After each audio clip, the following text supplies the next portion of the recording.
Hello les amis, bienvenue dans cette nouvelle vidéo. Je vais vous expliquer comment devenir une autorité dans votre niche en partant de zéro grâce au podcast. C'est la première vidéo d'une longue série. Je vais faire des petites capsules de 10-15 minutes pour vous donner le maximum de valeur possible pour que vous puissiez vous lancer sur les réseaux grâce à la vidéo, spécifiquement grâce au podcast pour développer votre communauté, votre autorité dans une niche très spécifique. On va commencer directement dans le vif du sujet. Pour ceux qui ne me connaissent pas, je m'appelle Mike, je suis le créateur de The Podcast Agency. On est une agence de podcast clé en main pour les entrepreneurs qui n'ont pas le temps de se lancer du coup sur le podcast, mais qui ont un vrai besoin. J'ai aussi un studio de podcast dans Paris et je suis podcasteur. Donc pourquoi le podcast? Pour moi, c'est le moyen le plus simple de faire du contenu organique. Vous n'avez pas forcément besoin de faire des publicités ou préparer des vidéos très scriptées pour pouvoir faire du contenu intéressant et faire potentiellement, enfin toucher des gens, toucher une niche spécifique. C'est adapté aux débutants, vous avez vraiment pas besoin de grand-chose, juste louer un studio, vous pouvez même commencer chez vous avec certains logiciels pour vous lancer et vous n'avez pas forcément besoin de faire du face caméra, ce qui peut être très dérangeant quand on se lance dans la vidéo. Ce qu'il faut savoir, c'est que généralement, quand vous vous lancez dans le podcast, que vous faites des interviews, c'est 1 heure à 1 h 30 d'interview, voire 2 heures. Il y en a même qui font du 2 h 30. Avec 1 heure, 1 h 30, vous pouvez déjà vous sortir quand même entre la vidéo que vous allez mettre sur YouTube, l'audio qui sera sur les plateformes audio comme Apple Podcast, Spotify, Deezer, tous les réels que vous pouvez extraire d'une vidéo d'1 heure, 1 h 30. Juste avec un épisode, vous pouvez faire vraiment beaucoup de contenu et déjà toucher énormément de gens. C'est ce qui s'est passé pour moi à l'époque et on va revenir un petit peu plus tard sur tout ça. J'ai mis association d'autorité, j'ai mis quelques photos du podcast que j'ai qui s'appelle L'envers du décor, qui parle de santé mentale avec les entrepreneurs. On verra plus tard, je vais vous montrer un petit peu l'approche que j'avais pour contacter des invités et des entrepreneurs qui étaient déjà un peu connus en partant vraiment de zéro. J'ai eu la chance d'avoir Alec Henry, Justine Roy, Maud Alaves, être invité sur des plateaux pour parler santé mentale. Mariam Gaderi, Julien Musi, Alexandre Dana de Live Mentor, sachant qu'Alec Henry, ça a été le 4e invité de mon podcast. J'avais vraiment zéro communauté. Et du coup, ce qu'il faut savoir, c'est que très rapidement, en fait, ce qui est cool avec le monde du podcast, c'est que quand vous vous lancez et que vous avez vraiment bien défini votre niche et que vous avez une vraie mission grâce à votre podcast, vous n'êtes pas à l'abri d'inviter des personnes très connues. Et les personnes, quand elles vont vous voir avec des experts, des personnes qui sont déjà connues, moi spécifiquement là dans le monde de l'entrepreneuriat, il y a un biais qui est humain. Les personnes vont associer le fait que vous étiez avec ces personnes-là et vont tout de suite vous donner une autorité. Donc il faut vraiment pas sous-estimer ce que j'appelle l'association d'autorité. Le podcast pour moi c'est vraiment formidable pour ça, vous pouvez vraiment partir de zéro. Donc ça vous crée un réseau assez rapidement. Moi ça a été le cas. Quand je dis réseau, ça ne veut pas dire que vous créez des amitiés, hein, mais en tout cas vous créez vraiment un petit network. Moi dans le monde de l'entrepreneuriat, faut pas que les gens me reconnaissent, mais en tout cas on m'a déjà vu un petit peu. Et ça franchement c'est super puissant. Et vous pouvez créer une communauté. C'est ce qui est arrivé pour moi. J'ai eu à peu près 10 000 abonnés sur Insta en moins de 6 mois sur ma niche très spécifique de la santé mentale. Donc quand je vous disais que ça faisait du contenu organique, voilà le type de vue en organique que j'ai réussi à avoir sur mon compte Instagram, juste avec des extraits que j'ai récupérés de mes interviews. On va revenir un petit peu plus tard sur pourquoi ces réels-là ont déclenché des vues, qu'on joue sur des biais assez psychologiques de l'être humain. Je crois que les 4 premiers shorts que j'ai faits, ça a dépassé le million de vues.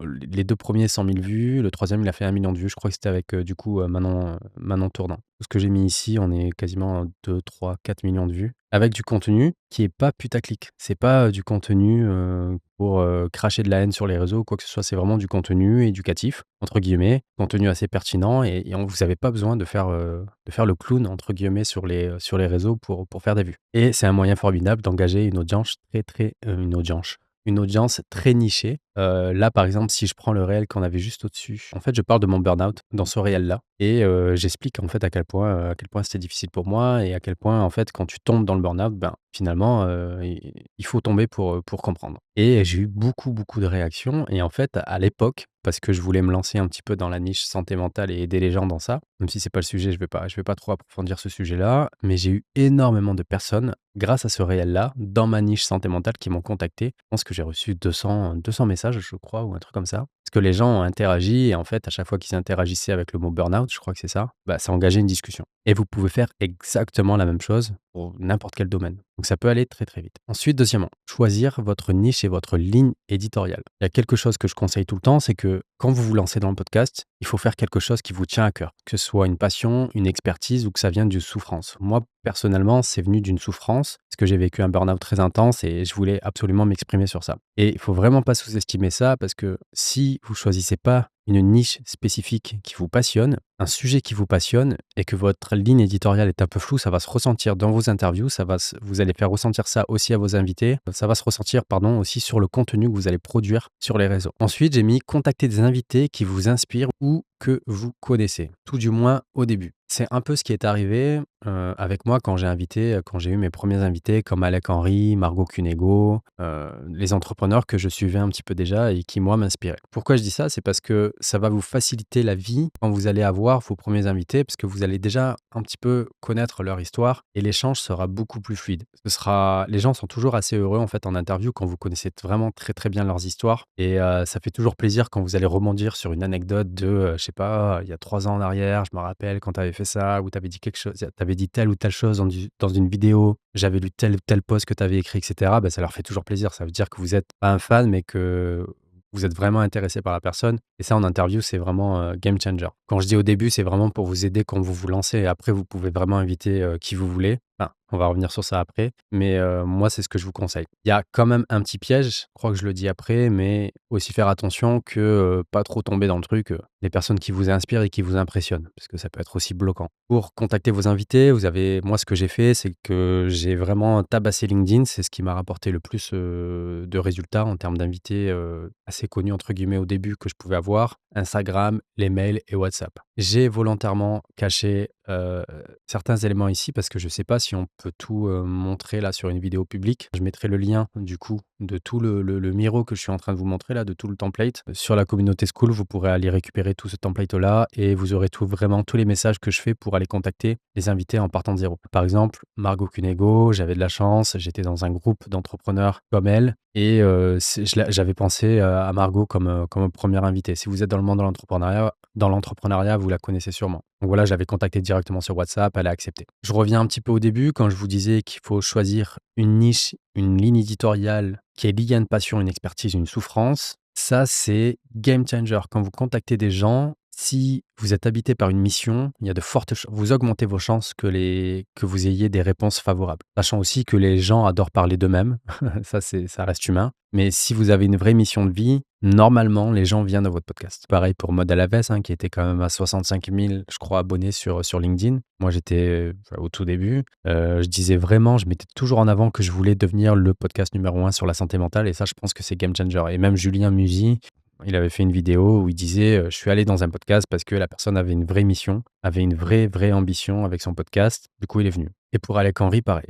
Et vous voyez sa réponse. Salut Mike, tu m'as l'air super motivé et structuré, ça fait plaisir à lire. Ne sous-estimez vraiment pas à quel point quand vous montrez que vous lancez dans quelque chose qui vous habite, à quel point ça résonne chez les gens. Donc n'oubliez pas, là je mets des petits rectangles noirs, c'est pas pour tout dévoiler sur mes approches, mais en tout cas c'est toujours à peu près les mêmes approches que je fais. Vous aurez les templates dans la communauté School pour contacter vos premiers invités. Faut pas hésiter, je mettrai ça en description. Ensuite, une fois que vous avez eu l'accord d'un des invités que vous avez contacté, truc très simple, il faut trouver un studio d'enregistrement. Ça, il y en a plein, vous allez sur Google, vous tapez, studio de podcast Paris, enfin moi je suis sur Paris, mais peu importe votre ville et vous bookez votre studio. Pour ceux qui sont sur Paris, j'ai un studio de podcast qui s'appelle Studio Le Cocon Paris, où vous pouvez aller voir sur Google, on est noté 5 étoiles. Il y a des très gros créateurs qui sont passés. Là, par exemple, on a Timothée Moirou, Clémentine Gallet, de Bliss Stories, qui est l'un des plus gros podcasts en France. On a Bounaïmin, le comédien qui est passé. On a Clarisse, qui est une prof de yoga à 500 000 abonnés sur Instagram.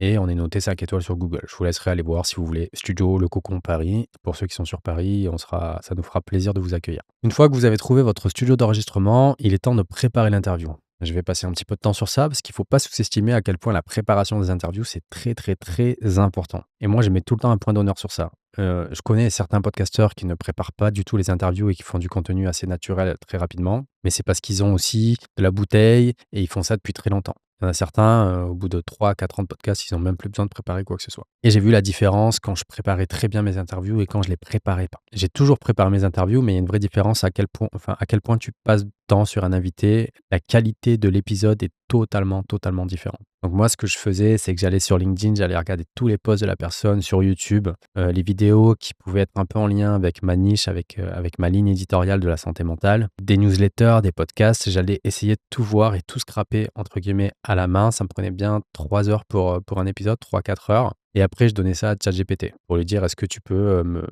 m'organiser un petit peu toute ma prise de notes pour que je puisse, faire une interview de la bonne manière». C'est quoi faire une bonne interview? Donc déjà, je vais parler un petit peu de mon expérience et aussi de toutes les personnes que je vois passer dans mon studio. Il y a plus de 100 créateurs qui sont déjà passés au studio Le Cocon et je commence un petit peu à avoir une bonne idée de ce qui se fait dans le monde du podcast. Donc déjà, ne commencez pas directement. Quand vous recevez des invités, imaginez vous recevez quelqu'un que vous n'avez jamais vu, vous vous asseyez et vous commencez, vous allumez les caméras et vous lancez votre podcast. Ça va être très compliqué, ça met mal à l'aise, les gens se sentent pas encore, on va dire jaugés, parler, ils se connaissent pas. Prenez tout le temps un petit peu de temps avant l'interview, 10 15 minutes, voire même 30 minutes si le studio vous l'autorise ou même si vous prévoyez bien. Par exemple, je sais pas, vous prenez, 3 heures de studio, mais vous savez que vous allez shooter que 2 heures ou 2 heures, mais vous allez shooter 1 h 30. Au moins, vous arrivez un petit peu avant, vous parlez avec votre invité, sans commencer directement dans le vif du sujet de votre podcast. C'est toujours assez malaisant quand même. C'est très compliqué d'être face à une personne assez inconnue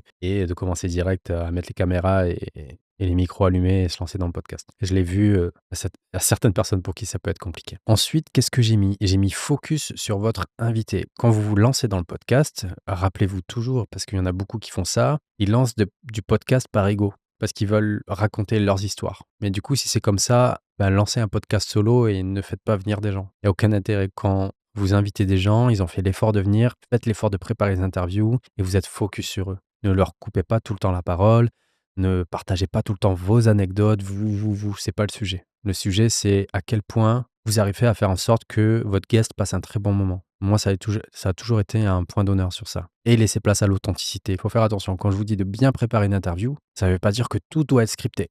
Ça veut dire juste avoir assez d'éléments pour pouvoir toujours rebondir sur des anecdotes de l'invité, etc. Ça, c'est super important. Donc là, c'est des petits retours que j'ai eus de certains entrepreneurs. Par exemple, Manon, il a bien aimé nos échanges. Mais ça fait toujours plaisir de se dire qu'on est un bon intervieweur. Donc, les erreurs que j'ai faites, c'est d'être dans l'admiration. Je l'ai dit juste avant. Par exemple, je pense que l'interview que j'ai le plus raté sur mes interviews, c'est celle avec Alec Henry, parce que c'était l'un des plus gros entrepreneurs. J'étais vraiment au tout début du podcast et j'avais tellement cette envie d'être dans l'écosystème entrepreneur que je pense que j'étais un peu impressionné. Je l'ai traité un petit peu différemment des autres, etc. Et en fait, ça m'a fait foirer l'interview. Et par contre, ça m'a aussi permis de me détendre ensuite pour les suivants et de me dire, bah, en fait, il y a vraiment des humains qui sont en face de moi et on est tous pareils. Et ça a été une vraie leçon. Et il faut pas aller trop dans l'extrême aussi à se dire, ouais, c'est bon, chill. Et vous ne prenez pas au sérieux les personnes. Je pense qu'avec Julien Musi, par exemple, j'étais un petit peu peut-être trop à l'aise. Ça reste pas nos potes non plus. Donc il faut vraiment trouver un espèce d'équilibre. Mais restez vous-même, c'est super important. Voilà, c'est ça. Si je dois résumer tout, restez vous-même. Soyez vous-même. Et ça va se ressentir dans les interviews. Une erreur aussi, c'est inviter des gens pour inviter des gens. Moi, par exemple, dans ma niche santé mentale, où on parle de tout sauf de business, ben, il y avait certains entrepreneurs qui n'ont pas forcément, entre guillemets, souffert tant que ça. Et du coup, ben, ça pouvait être compliqué de rester dans ma ligne éditoriale. En soi, j'ai vraiment adoré toutes mes interviews, ça c'est pas le sujet. Mais voilà, n'essayez pas d'inviter des gens pour inviter des gens et faire du volume. En tout cas, moi, c'est ma vision. Essayez toujours d'inviter des gens ou tout du moins faire des interviews qui vont vous donner de l'énergie, tout simplement, pour lesquelles vous êtes vraiment, «excité» entre guillemets. Je sais pas si on peut se dire ça. Et ne pas prendre au sérieux l'activité. Franchement, les amis, le podcast, ultra chronophage, ça prend du temps. C'est un job à part entière. Volontairement, je rentre pas dans tous les détails, sinon les vidéos elles vont durer vraiment trop longtemps. Là, par exemple, toute cette partie où je vous dis ensuite, c'est monter son épisode et créer ses réels pour diffuser sur les réseaux. Je vais vraiment pas rentrer dans le détail. Vous avez, du coup, bah, soit vous le faites vous-même. Moi, j'ai de la chance, je connaissais déjà plein de choses. Je suis dans l'informatique à la base, j'avais appris Premiere Pro, j'avais appris After Effects. Il y a des outils d'IA qui vous permet aussi, ben, du coup, de faire vos réels maintenant très rapidement. Vous pouvez aller voir Submagic, CapCut, Opus Clip. C'est vraiment franchement super bien et vous n'avez pas besoin d'avoir des monteurs de dingue ou je sais pas quoi pour faire des millions de vues. Certains studios ont aussi des équipes qui vous permettent de faire des montages pour vous. Nous, c'est le cas, mais à travers l'agence. C'est pour ça que j'ai vraiment séparé ces deux activités. J'ai mon studio de podcast dans Paris et l'agence parce que je veux vraiment, en fait, quand les gens se disent je veux me lancer dans le podcast ou les entrepreneurs qui veulent lancer leur podcast, j'ai envie que les gens se disent directement, bah, c'est l'agence de Mike en fait. C'est The Podcast Agency. On est une agence de production de podcasts vidéo clé en main. Je veux devenir la référence dans ce domaine-là. Et vous avez aussi des freelances qui vont vous aider. que ce soit sur Upwork, Fiverr ou LinkedIn, vous pouvez trouver des gens si vous n'avez pas les skills forcément pour vous aider. Faire une interview, là je l'ai pas écrit je pense, mais faire une interview c'est assez simple. Par contre l'avant et l'après, c'est ce qui prend le plus de temps. Vous pouvez passer bien entre 25 à 50 heures juste pour un épisode si vous voulez faire les choses, vraiment très, très bien. Je reste très simple sur cette partie parce que la prochaine capsule qui vient dimanche, je vous montre concrètement comment je fais pour choisir des réels qui cartonnent. Et ensuite, je ferai aussi une vidéo, comment je l'ai fait, tout simplement. Ensuite, on a comment bâtir sa communauté rapidement. Donc, il n'y a pas de secret, les amis. Franchement, on va pas se mentir. Et même moi, j'ai fait l'erreur, hein, parce que maintenant, là, en fait, je dois construire mon agence de podcast, faire grossir mon studio. Forcément, j'ai eu un peu moins de temps pour mon podcast. Ça me manque beaucoup. Mais du coup, je poste moins et du coup, forcément, j'ai moins de résultats. Donc voilà, déjà, la base, c'est ça. Discipline et régularité, plus important que faire du volume ou de la qualité. Il peut y avoir des bas ici. Parce que c'est vrai que quand tu fais du volume, forcément, tu fais des vues. Mais est-ce que tu crées une vraie communauté? Je suis pas sûr. Donc la discipline et la régularité, je préfère que vous fassiez 2 shorts par semaine toute l'année que un short tous les jours pendant un mois. Ensuite, en termes de fréquence de publication, ce que j'ai fait et ce qui m'a apporté le plus de résultats, quand j'ai sorti mon podcast, à la sortie d'un épisode, je pense que je diffusais 2 réels par jour, tous les jours, donc sans m'arrêter. Je pense que c'est ça qui a fait que j'ai fait des millions de vues assez rapidement. Après, ça reste de la logique. Je postais à 11h55 à peu près, quand les gens finissaient finalement le travail avant d'aller manger, parce que je sais que du coup, tu ouvres ton téléphone, c'est que ce que tout le monde fait, ou à 17h50, quand tu 16h50, 17h50, quand tu finis l'école, quand tu finis le travail, tu ouvres ton téléphone, tu vois? C'est le premier réflexe qu'on a et après à partir de 20h aussi, quand tu as fini de manger, enfin ça reste de la logique, hein, c'est en fait à quel moment les gens ouvrent leur téléphone et ensuite, du coup, Instagram, YouTube, TikTok, LinkedIn, faut essayer d'être partout le plus possible. Vous avez quelques outils comme ça qui vous permettent, de se diffuser un petit peu partout. Nous, on utilise au sein de l'agence Metricool. On a plusieurs marques et en fait, on configure en fait Metricool pour que ça aille un petit peu partout. Mais attention, je pense qu'au tout début, je trouve que c'est quand même bien de faire ça soi-même sur Instagram, YouTube,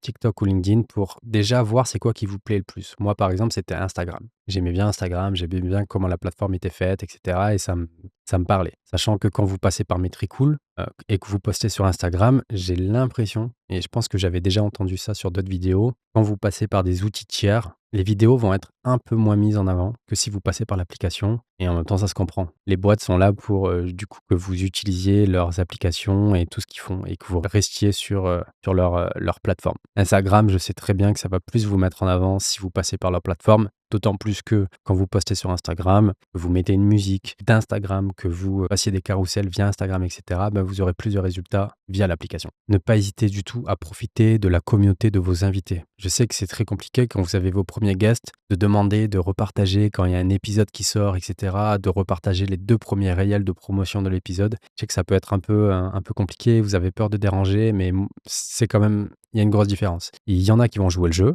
et qui vont repartager parce qu'ils ont vraiment kiffé l'interview et ça leur fait plaisir de repartager, de give back à une personne qui se lance et du coup, vous profitez un petit peu de leur communauté et cetera. Ça fait plus de vues sur les vidéos YouTube, hein. Ne pas hésiter à leur demander. Toujours taguer les invités, que ce soit sur Insta et cetera. Moi, ce que je faisais, c'est que quand je taguais mes invités sur Insta, je leur disais: «Je te tag, je te mets en collaborateur, pas obligé d'accepter, mais just in case». Juste au cas où, si ça part viral, on sait jamais, au moins tu peux récupérer, du coup, la viralité. Et on a fini après ça pour cette capsule. Le plus important, c'est cette partie-là. J'aurais peut-être dû le dire dès le début, restez jusqu'au bout parce que c'est là où ça va vous aider quand même pas mal. Vous avez les 5 émotions. On a potentiellement plus, mais moi, c'est, celles, que j'ai, détectées sur les réels que j'ai fait avant et que j'avais envie de partager avec vous pour finir cette vidéo. Donc en catégorie, il y a ce qu'on appelle les injonctions ou l'autorité. Tu dis aux gens quoi faire ou ne pas faire sans filtre. Donc là, moi, par exemple, c'est très bizarre et je vois que toutes mes vidéos, elles ont 1,6 million. Ça fait comme si, que je suis bloqué à 1,6 million. Là, par exemple, dans cette vidéo, les gens, ils sont intrigués. Ils se disent: «Pourquoi il dit ça?» Attention, hein, la cover, elle ne fait pas tout et d'ailleurs, il y a le CEO, putain, comment il s'appelle? Adam Mosseri d'Instagram qui disait que la cover, jouait pas non plus, un truc de dingue, mais moi je pense quand même que, ça attire l'œil en fonction de la cover que tu fais. Je vous montrerai un petit peu comment je fais pour faire mes shorts dans une prochaine vidéo et comment je pense à la cover quand je fais mes sous-titres. Donc là, en fait, dans cette vidéo, je parle des digital nomades qui sont à Bali et cetera et qui mentent sur leur life, en fait, d'entrepreneur. Je les démonte un petit peu, mais c'est parce que je l'ai fait aussi et ça a fait pas mal réagir. Ensuite, vous avez le clivage ou les opinions très, très fortes. Donc forcément, quand vous dites un truc sur les réseaux et ça, préparez-vous, si vous vous exposez sur les réseaux, vous allez sûrement avoir des rageux, donc il faut être prêt, hein, ça, il faut le tenir en compte. Moi, ça a jamais été un sujet, je regarde jamais les commentaires, donc je sais même pas, en fait, ce qui se dit. Forcément, quand vous dites quelque quelque chose, votre opinion, bah, il y aura toujours des gens d'accord et pas d'accord. Donc là, les meufs sont plus courageuses que les mecs. Forcément, ben, il y a eu des mecs qui sont venus dire, «Tais-toi, tu dis de la merde» et il y a eu des meufs qui étaient trop contentes, quoi. Donc voilà, donc forcément ça a fait des vues.